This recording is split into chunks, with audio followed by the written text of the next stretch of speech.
How do I even start this? Where do I even begin? The words, I have them, but I don't think they'll come out in quite the way in which I planned them to. That's what I wanted. Admittedly, some kind of structure in both putting these words together and informing a message as well as finding out the best way for this to reach your ears. Who even knows if that will happen anymore? The latter, anyway.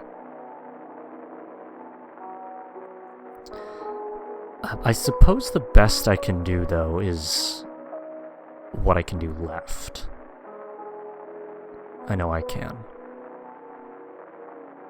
So for 2 years, all I've been doing is just that.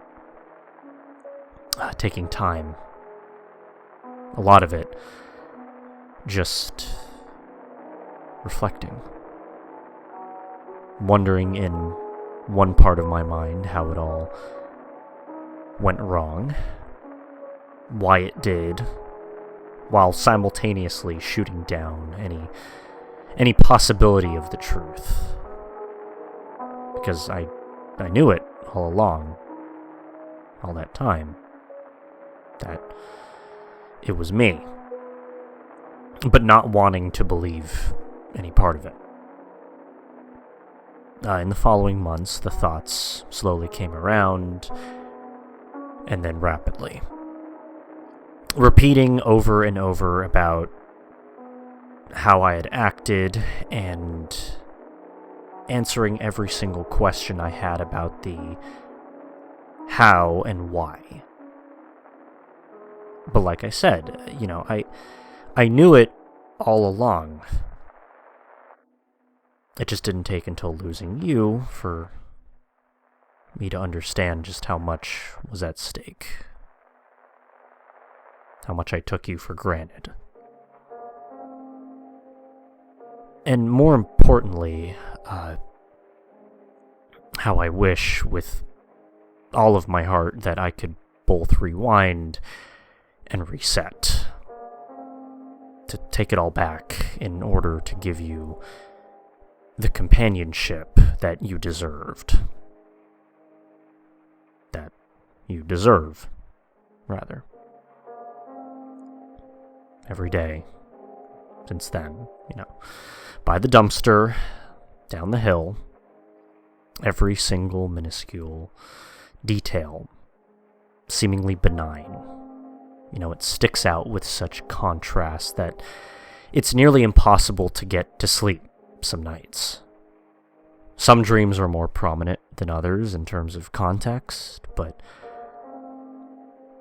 they all follow a similar pattern that leave me with a smile in that rough 8-hour time span. That's the fact that you're there. You're there at the places we were or that we'd used to go to. We'd spend that time going on actual unrealistic adventures, the kind you'd only see in cheesy action movies or the worst dramas this side of television. And although it would all happen so fast, the only constant was you. Sometimes even it'd be about the fallout. We'd both make up, do something as simple as get coffee or a bite to eat, before simply talking about the past, where it all went wrong, where I went wrong, with my lack of patience, inflated egotism, and hyperactive behavior reserved for children. They all ended the same. They're not real. I know they aren't, but with such a big world and one life to make the most out of it, something as simple as initiating a mere conversation, it equates to climbing that tallest peak. Many different emotions tell me to just bite the bullet, whilst my closest friends and relatives insist that I don't. That I would get in the way of your new life and all of its ambitions.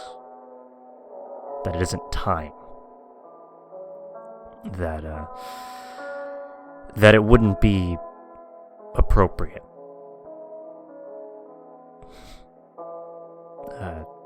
Time. I've never been one for timing. I'm not sure if it's because of my lack of patience, that I believe certain things need to be said or not said at particular moments, or that I legitimately have a lack of social cues or faulty wiring upstairs, but you know just as well as I how hurtful that's been for you. How if I would have had a fraction of the patience I had then, if I would have given you the time, the trust, that it would have been for the better.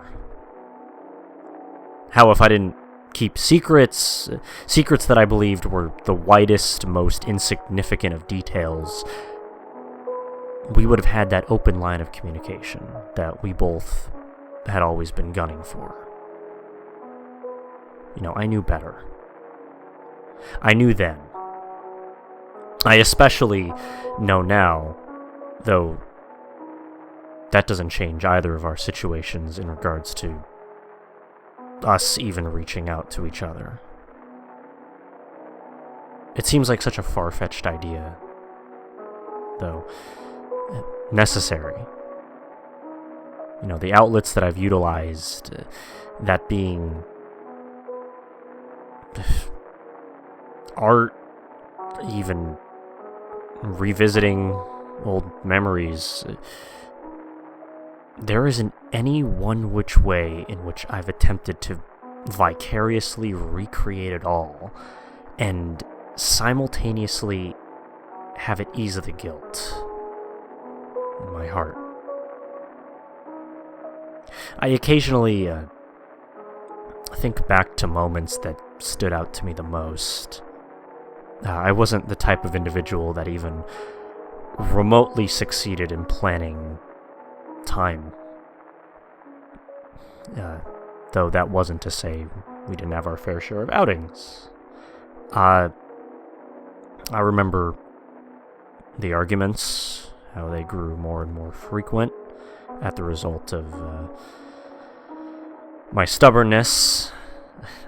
I remember the 1 to 2 to 3 a.m. car rides, more often than not prompted from a night out, with an early morning shift to coincide it.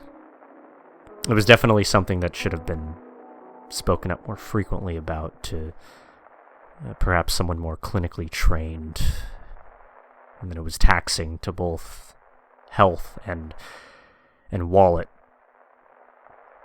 Though at the same time, I understand now, if not a little bit better.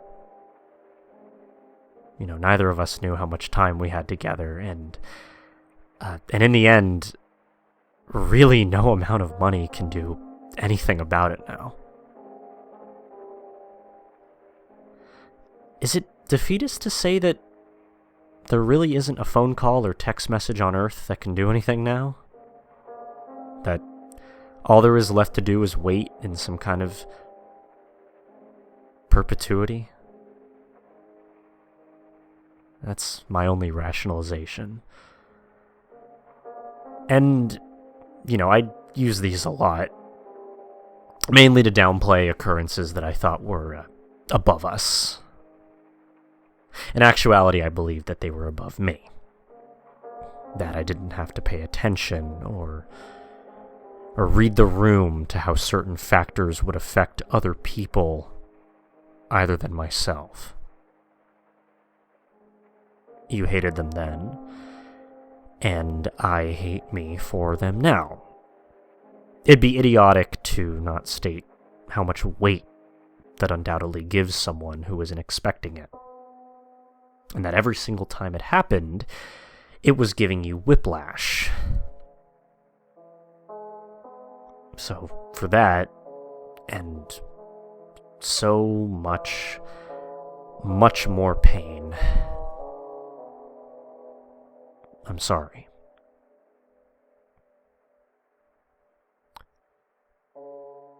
I'm hoping that there does exist a silver lining for you. Even if it does involve a life without myself in it. Oftentimes, stress and anxiety would counterbalance with the attitude of acceptance of uncontrollable circumstances for me, if only for a brief few moments. And, perhaps that's more of what I need moving forward. Perhaps if I'm to understand how individuals function while on their own in contrast to how they function with someone dear to them, that level of human empathy and patience and dedication is mandatory. Even then, however, perhaps I'm too young to have fully grasped any of those concepts yet. And that I shouldn't be, quote, beating myself up as much as others say I am. People say that suffering is born from pain and non-acceptance, though when there's both pain and acceptance, there's simply just pain.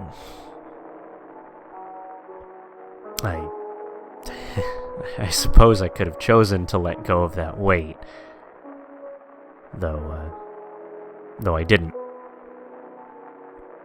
I didn't because I didn't feel confident in doing so.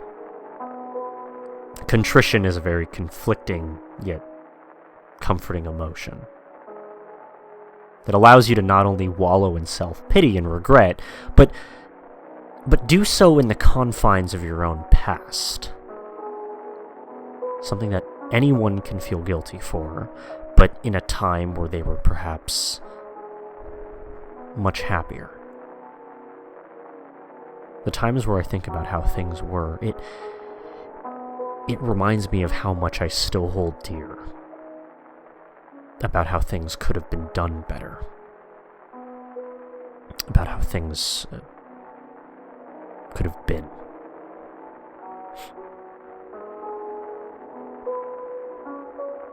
Tomorrow marks the start of a new year. For others, it goes by blank slate, blank canvas, or some other term that comparatively pits the events of the previous year's shortcomings alongside the bold, unknown frontier of what lies ahead. Every day the sun rises shows that same testament, though I suppose tomorrow is a natural exception. That being said, all I can be is honest, even if I wasn't always. There isn't a proper ending to this. Nothing about endings are.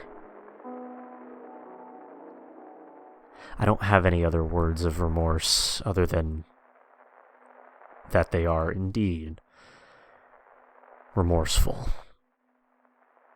Remorseful, understanding, and maybe even willing to look forward. So, thank you for everything. If life ever finds a way to cross a couple of paths, then I suppose I'll see you later. Take care.